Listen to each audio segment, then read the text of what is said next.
First part, what has been the most successful ways to find and hire sales reps? So Facebook has been good for me. I have just through networking through Facebook.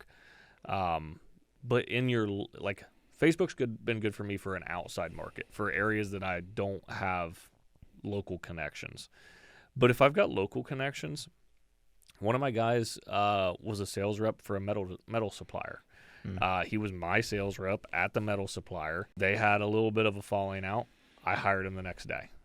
I've hired a guy that was he was a commercial sales rep at Lowe's. Very well rounded, understood material, understand placing orders.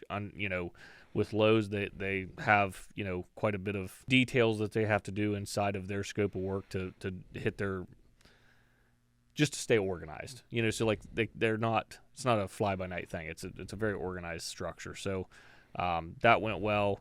And then I hired internally. One of my guys was a laborer.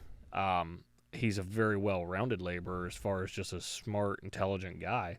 But there was an opportunity in sales, and it would pay him a lot more money. And I knew he was right for the job, and he thought about it for a while, and he took it, and he couldn't be happier. I mean, he's making well over double what he was making as a laborer in sales because he's just good at it. So actually, that's happened twice. I've got two of my guys were laborers. Two of my sales reps were laborers. But who better to have in sales than a charismatic, friendly guy that understands how to install a roof system? Yep. He's going to educate his customer better than anybody, because all these sales reps out here that's never nailed a shingle, which is, I ain't beating on you, but it's probably 90% of you.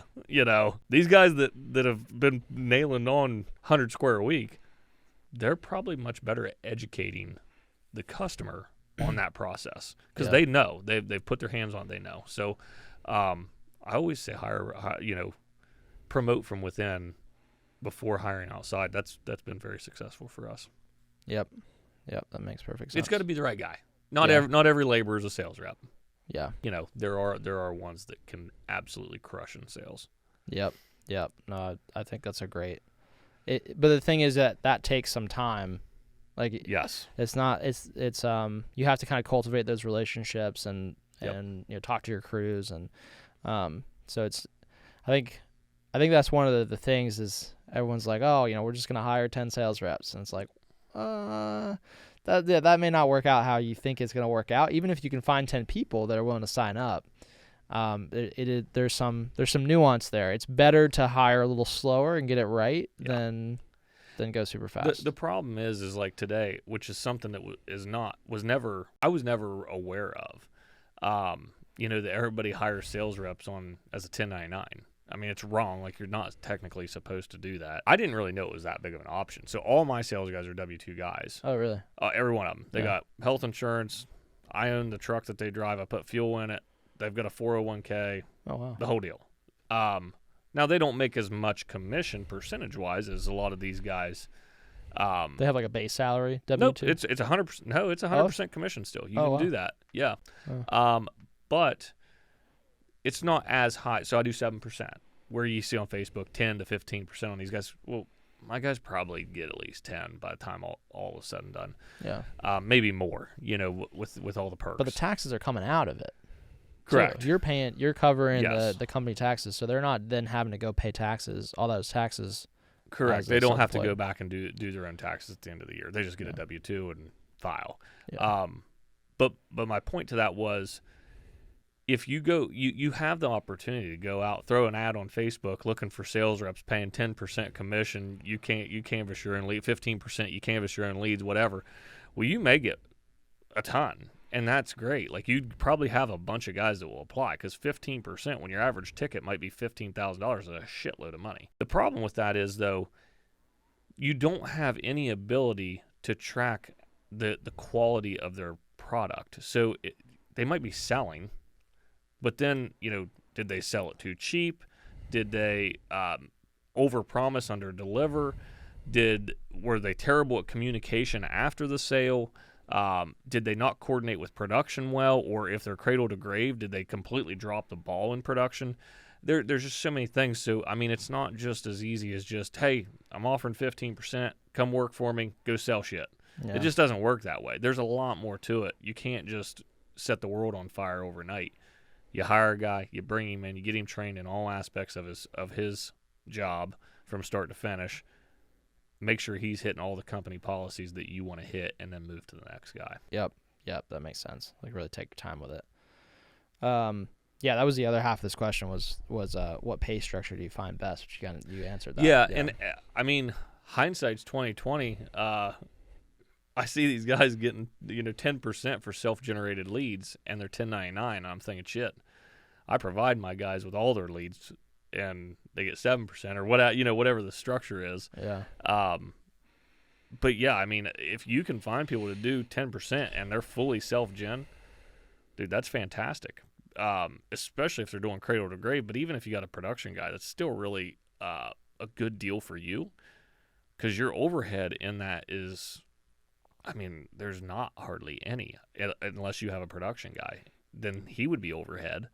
But the commissions, your 10% is your commission. That's your overhead. So you're not buying the truck, you're not putting fuel in it, you're not doing all these things that and maybe you're putting fuel in it. I don't know. It just seems like everybody's got it set up a little bit differently. You have to find out what works for you. I like owning the vehicles. I like having that structure in my company to where, they can't drive a piece of shit. They drive my nice wrapped new 1500 to the job sites. So I like having that inside of our company. Yep, that makes sense. What do you think of like the 10-50-50 like profit splits? I tried doing something like that one time, and I just don't agree with it. I thought it was the right way. It wasn't exactly a 10-50-50, but I did a profit commission base, and I hated it because there's so many variables, and everybody feels like they're cheated all the time. So with profit can be judged in different manners. So for instance, like one, you've got overhead to consider. Who's figuring overhead, because nobody ever agrees on what's overhead.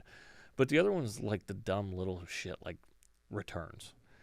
So like it's who gets paid on that. Yeah. Like, well, here's the thing: I don't return every job each day.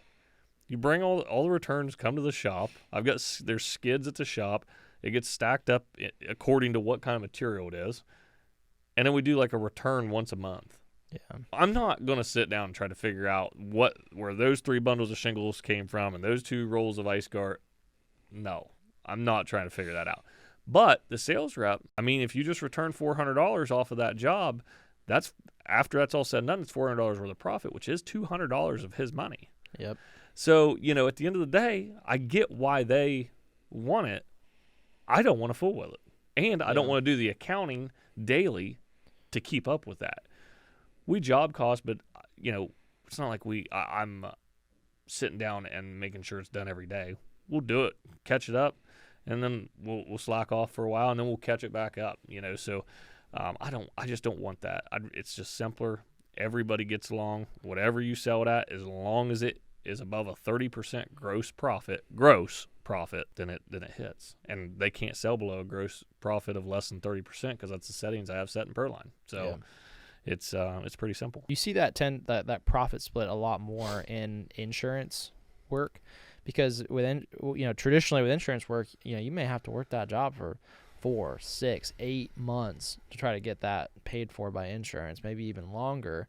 And so, unless you're splitting the profit like that, it's like you can't pay enough to the sales rep for it to actually make sense for them to take that much time to run that.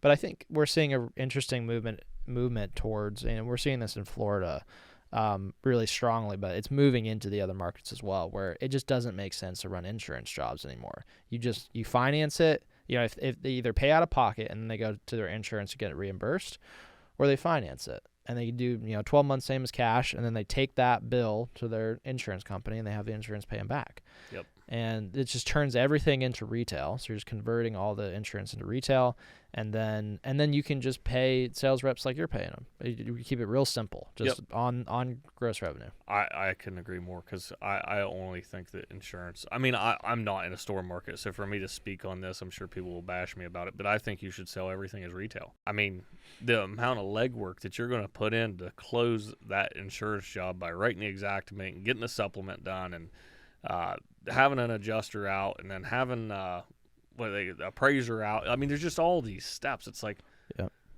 I'll just sell it at $3,000 less as retail. You'd go finance it if that's what you need to do. Deal with your insurance company once you've got the bill, and let's move on. Not only that, in Florida, the deductibles are so freaking high right now, it's not even worth filing a claim. So I was told the other day that friend of mine had an $18,000 deductible. You know, so to have an $18,000 deductible, I think he said that the entire job was like $25,000. So it's like, is it even worth the headache? You know, yeah. Just sell it as retail and move on.